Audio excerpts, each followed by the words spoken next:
I'm a researcher and a physician, and I see patients who have diabetes, and now for more than 25 years.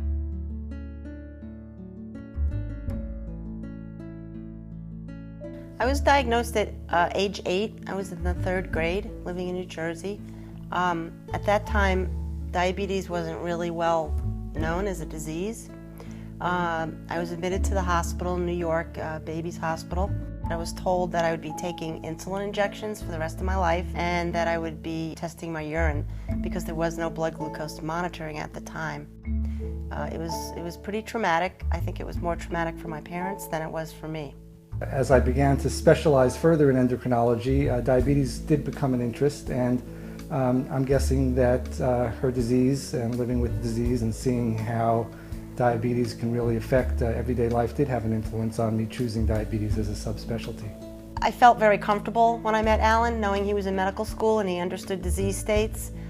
I wasn't embarrassed to tell him I had diabetes because I knew he would understand, so that didn't really affect our relationship and our dating.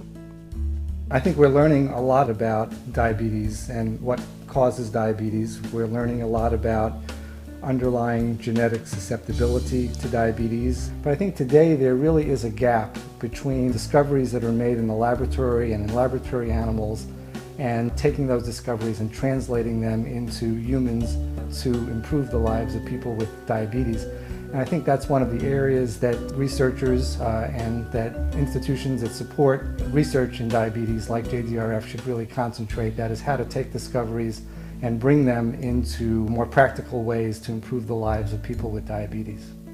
I think JDRF is a wonderful organization in the fact that every dollar that is donated to fund a cure goes to fund research. And I know I've been waiting for a cure for 45 years. And of course, the more money we can raise, people like my husband can do the research that we need to come to a cure.